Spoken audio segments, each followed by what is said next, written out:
जय जिनेन्द्र। पिछले अध्याय में हमने देव स्तुति का पाठ किया और उसकी काठिन्यता को दूर किया।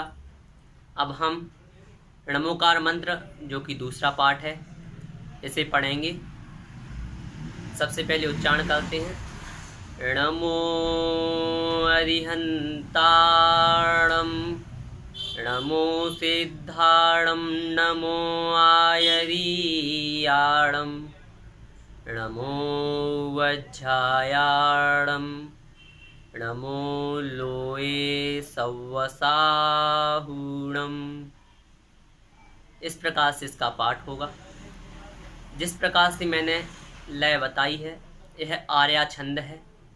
आर्या छंद को इसी प्रकार से पढ़ा जाता है जैसे नमो अरिहंताणम, फिर नमो सिद्धाणम नमो आयरियाणम, यह दूसरा दोनों साथ में पढ़ेंगे।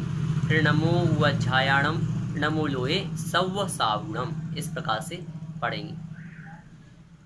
यह जो मंत्र है इसमें पांचों परमेष्टियों को नमस्कार किया गया है।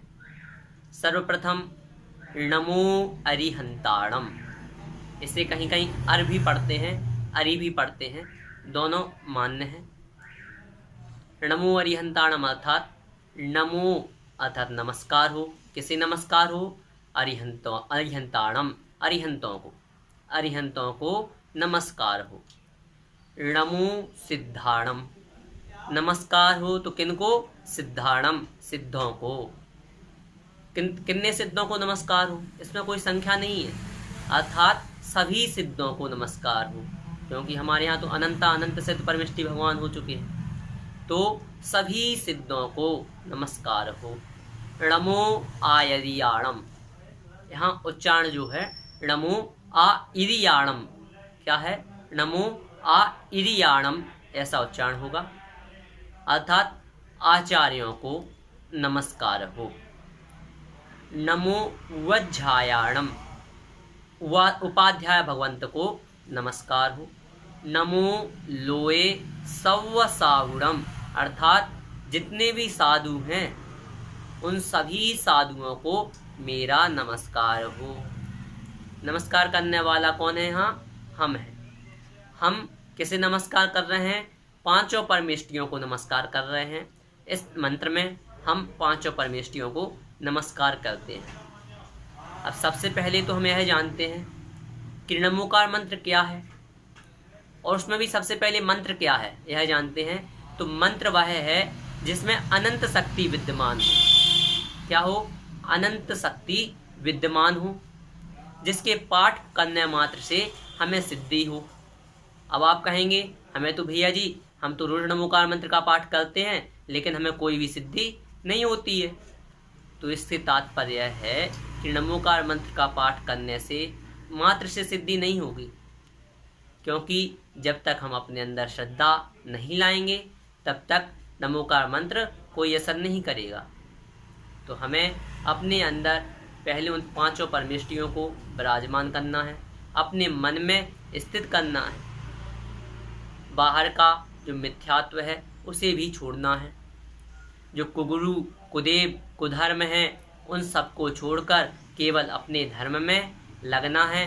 केवल सुशास्त्र, अच्छे शास्त्र, सही शास्त्र जो हैं, जो देव शास्त्र गुरु हैं, जो सच्चे देव, सच्चे शास्त्र और सस्ते गुरु हैं, उन्हीं को मानना है।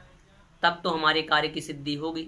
नहीं तो हम कभी यहाँ कभी वहाँ इस प्रकार से होते रहेंगे तो हमारे कार्यों की सिद्धि नहीं होगी। अब हम आगे बढ़ते हैं तो क्या है? मंत्र किसे कहते हैं? जिसमें अनंत शक्ति विद्यमान हो और जिसको पढ़ने मात्र से हमारे कार्य की सिद्धि हो, उसे हम क्या कहते हैं? मंत्र कहते हैं। इस मंत्र में पांचों परमेष्टियों को नमस्कार किया गया है, इसलिए इस मंत्र को हम पंच नमस्कार मंत्र भी कहते हैं। इस मंत्र को कई नामों से जानते हैं, जैसे पंच नमस्कार मंत्र, नमोकार मंत्र, अनादि निधन मंत्र, अनादि मूल मंत्र आदि आदि अनेक नाम हैं। इस प्रकार से इसमें पांच परमेष्टि गर्भित हैं। अब उन पांच परमेष्टियों के बारे में जानते हैं। वह पांच परमेष्टि कौन से हैं? तो अरिहंत जी, सिद्ध जी, आचार्य जी उपाध्याय जी और सर्व साधु जी। अरिहंत जी कौन है, उनका स्वरूप क्या है, वह कैसे होते हैं? तो अरिहंत जो होते हैं वह कैसे हैं? उन्होंने 4 घातीय कर्मों को नष्ट कर दिया है।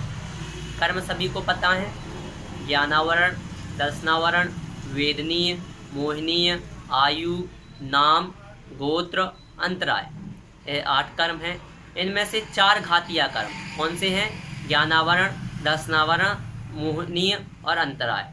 इन 4 घातीय कर्मों को जिन्होंने नष्ट कर दिया है, जो 18 दोषों से रहित हैं, क्षुधा, तृषा आदि 18 दोष जो होते हैं, उन 18 दोषों से जो रहित हैं, ऐसे वह अरिहंत परमेष्टि कहलाते हैं। दूसरे, सिद्ध भगवान। सिद्ध भगवान का स्वरूप कैसा है? जिन्होंने 8 कर्मों का नाश कर दिया है, जो अमूर्तिक हैं, सम्यक्त आदि 8 गुणों से जो सहित हैं, और कहाँ विराजमान हैं? लोक के अग्रभाग में विराजमान हैं। जो लोक के सबसे ऊपर विराजमान हैं, वह सिद्ध परमेष्टि कहलाते हैं। क्या स्वरूप हुआ?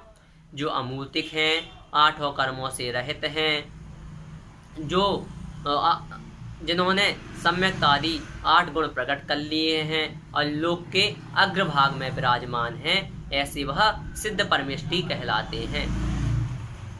अब तीसरे हैं आचार्य। आचार्य किन्हें कहते हैं? जो पंचाचारों का, 5 आचार होते हैं, उन पंचाचारों का स्वयं पालन करते हैं और अन्य साधुओं को भी कराते हैं, शिक्षा दीक्षा देते हैं, ऐसे आचार्य परमेष्टि कहलाते हैं। अर्थात जो स्वयं पंचाचारों का पालन करते हुए संघ के अन्य साधुओं को उन पंचाचारों का पालन कराते हैं, शिक्षा दीक्षा देते हैं, ऐसे आचार्य परमेष्टि कहलाते हैं। जैसे वर्तमान में हम आचार्य विद्यासागर जी का उदाहरण लें, उन्हें देखें तो वह स्वयं भी अपने आचार का पालन करते हैं और संघ में जितने साधु हैं उन्हें भी आचार का पालन कराते हैं, और जो दीक्षा मांगने आते हैं उन्हें दीक्षा देते हैं, शिक्षा भी वो पूरे संघ को प्रदान करते हैं। इस प्रकार आचार्य भगवान। उपाध्याय भगवान का स्वरूप कैसा है? तो जो संघ में रहकर अन्य साधुओं को पढ़ाते हैं और स्वयं पढ़ते हैं, ऐसे उपाध्याय परमेष्टि कहलाते हैं। इनके 25 मूल गुण होते हैं। मूल गुण की चर्चा हम बाद में करेंगे। तो उपाध्याय कैसे हैं? जो संघ में रहकर स्वयं पढ़ते हैं और दूसरों को भी पढ़ाते हैं, ऐसे उपाध्याय परमेष्टि कहलाते हैं। अंतिम सर्व साधु। साधु जी महाराज का स्वरूप कैसा है? तो कहा जो आरंभ परिग्रह से रहित होते हैं, जो अपने ज्ञान ध्यान तप में ही लवलीन रहते हैं, ऐसे साधु जी महाराज का स्वरूप जानना चाहिए। आरंभ परिग्रह से तात्पर्य किसी भी प्रकार की वस्तु नहीं रखते, किसी भी प्रकार से एक पिछी, कमंडल और शास्त्र, इन 3 चीज़ों के अलावा यदि कोई अन्य चीज़ दिखे या अन्य चीज़ का उपयोग करते दिखे तो वह हमारे लिए सच्चे साधु नहीं हैं, ऐसा जानना चाहिए। हमने 5 परमेष्टियों के स्वरूप को समझा। इसमें देव और गुरु विद्यमान हुए। अब एक होते हैं शास्त्र। तो शास्त्र कौन होते हैं? जो जिनेंद्र भगवान द्वारा कहा गया, गणधरों द्वारा झेला गया और आचार्यों द्वारा लिखा गया, ऐसे शास्त्रों को हम सच्चे शास्त्र कहते हैं। इस प्रकार हमने देव, शास्त्र और गुरु तीनों की परिभाषाओं को जाना। अब समझना यह है कि हम किन्हें पूजें किन्हें ना पूजें, क्योंकि हमारा मस्तक, हमारा माथा कोई नारियल तो है नहीं कि कहीं भी गए और फोड़ दिया। हम अपना माथा वहीं झुकाएंगे जहां हमें उचित लगेगा। जो शास्त्र में परिभाषा दी हुई है कि अरिहंत भगवान का स्वरूप ये है, सिद्ध भगवान का यह है, सच्चे देव, सच्चे शास्त्र और सच्चे गुरु यह हैं। उन्हीं के सामने मस्तक झुकाना, उन्हीं के सामने विनय का भाव होना, यह हमारी सच्ची श्रद्धा है।